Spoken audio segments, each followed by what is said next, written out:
About Corbyn, think about the question you asked first as to what we've got on the table right about now. Because at the moment what we've got is a Conservative government. We have a Conservative borough that has neglected this community. Do you know what I mean? That does not see the community, that has disregarded and looked down on working class white people as well as non-white people in this community. They treat us with contempt. Look at the residents, look at where you are, look at the housing there. These are the most marginalised people, in the most vulnerable and marginalised people. The council doesn't hear these people. They don't even see them. That's why they went and spent 10 million on the facade of a building rather than putting sprinklers and fire alarms. Because they're much more concerned about the aesthetics of an exterior of a building as to how rich residents in this borough sees that as an eyesore and how they can pad that up and ignore the rights of the people inside. That is the reality. So when you talk about, is this Corbyn, this isn't political. Do you know what I'm saying? This isn't a political issue, it's about people's lives. Look at the burnt out building, it's a monument. Do you know what I mean? It stands as a permanent exhibition until it's demolished. Do you know what I mean? People wake up in the morning, they've got to see that. And every time they see that, they see how marginalised, disenfranchised and divided they would like this community to be. But when they woke up in the morning, what you saw was not just black, white, Muslim, Christian, you saw rich and poor. Because there have been rich people in this community living cheek by jowl with poor black people for generations. This community, when we talk about community, and people like to throw around and take ownership of this community. So when they say, we are in this community, and you see a black person, you think, you're about the black community. Community is made up of layers of people. You have the black community is made up of the African and Caribbean community, of which we have symbolic things like the carnival.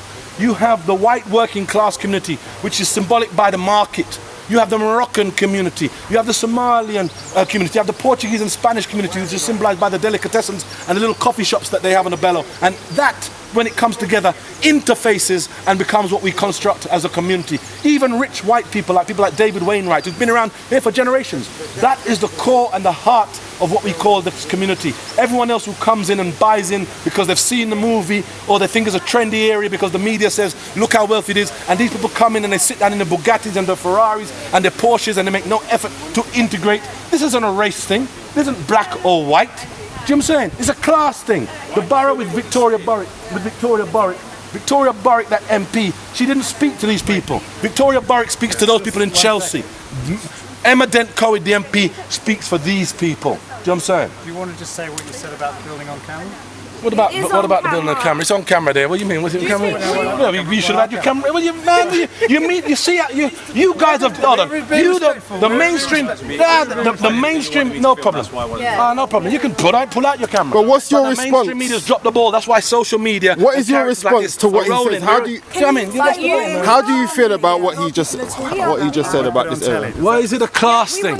No, what's your personal view? We have people who have a certain amount of income. When the average property price in this area is 1.2 million, who do you think can buy it? When we talk about class, and some people say it's not about class because some of the people who own properties in that building had the right to buy and they own their property. Do you think any rich white man's going to go and buy a house in Grenfell Tower? That was still the white working class, the aspiring white working class, the aspirants who Thatcher convinced to go and buy their own home. So they go and buy a house on the 31st floor of some housing estate and believe they're now arrived.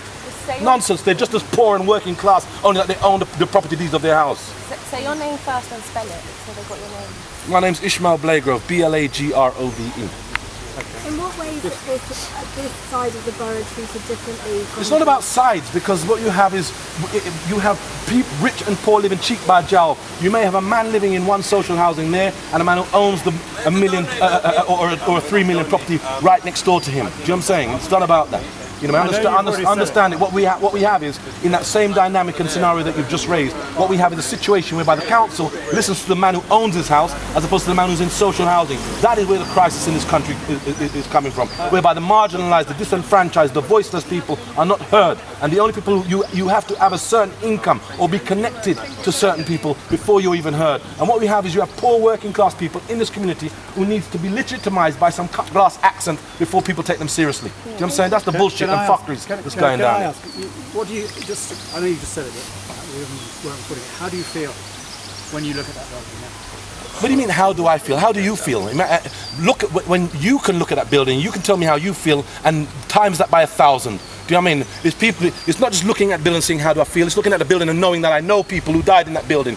Everyone, every resident, every person who can call himself a part of this community of Notting Hill would have at least known one person in that building. In the morning when it was time, when I'd seen all this stuff breaking out, news of people calling me at 1:30, 4 o'clock and all the rest of it, and I recognised that just the locality that my daughter couldn't come to school.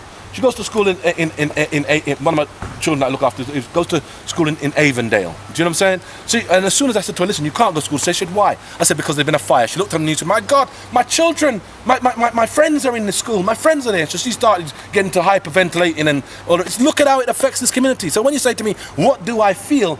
Do you know what I mean? I feel the pain of knowing people who've died in that attack. Yesterday I was sitting down in my house with a friend of mine, and as we sat down he was saying, well, what's happened to Khadija Say? Khadija Say is this breaking artist. She's a black young artist just breaking. She's had her first exhibition in Venice. What's happened to her? And she's been messaged on social media that she's alive, then that she hasn't been, she's unidentified, that no one knows where she is. And just as we're talking about this, we get the breaking news on the story, and they put a picture of her on the news saying that she's been one of those who've been identified as a victim. Not necessarily a friend of mine, but we'd have known her. These are people that we are acquainted with and know. Do you know what I mean? Others who would have been friends with them. Another friend I heard jumped from one of the floors. Do you know what I mean? This is the sort of story, the backdrop, do you know what I mean, to these images that you have. You're down here and it's just some sort of feeding frenzy for you to sort of get a new sensational story which you might make your career in terms of breaking this, giving a nice news report. This is a reality that people have to live here day in and day out. People know this. Do you know what I'm saying? It is not just a story. And when we look at this situation, we see that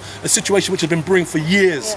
We see something whereby the residents have been complaining about it for years. We see whereby the residents have commissioned their own independent reports in terms of the health and safety, the fire risks in that building in particular, but not just that building, in terms of Silchester, Warnington. There are other issues in terms of whereby they've been trying to knock down buildings. They use the term regeneration. Do you know where I'm coming from? Now, yesterday I watched on the media whereby some government, it was either Theresa May or some government minister, stands up and tells me about lessons must be learned.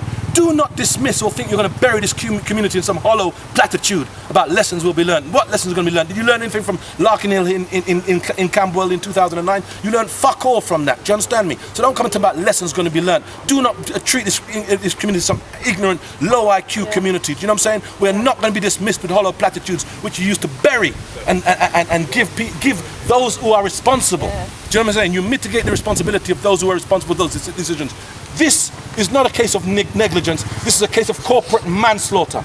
People should be held accountable. People should be in jail for this. But I very much doubt we will get that with this corrupt government. The people are lucky there isn't no uprising in this country. If I had my way, I wouldn't be sitting out here talking. You'd be the first places that would be seizing. You, the media, you would be held hostage. You are the ones who facilitate this. You are the mouthpiece of this government. You are the people who make this possible. You are the ones who validate it. You are just as culpable as this government.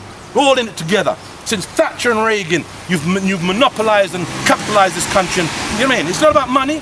Do you know what I mean? It's about, for them, I had one ITV newsman say, oh, well, look at the real estate here at Nottingham. Is that how you look at it? You see people's lives, you see people in ashes, and you're talking about real estate?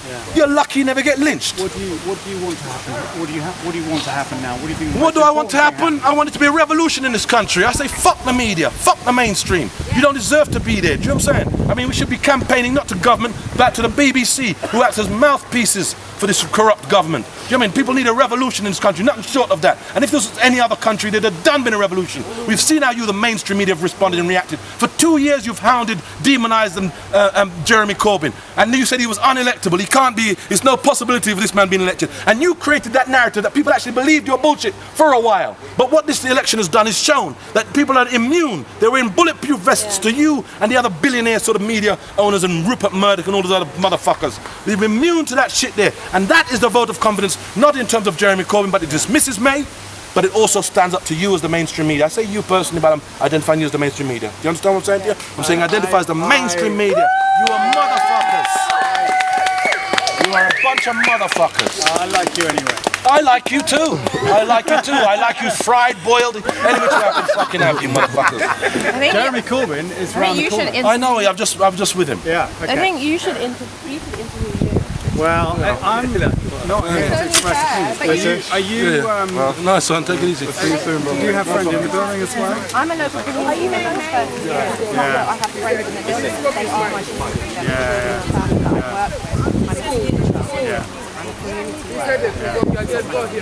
It's not about, is it that your friend? This is what you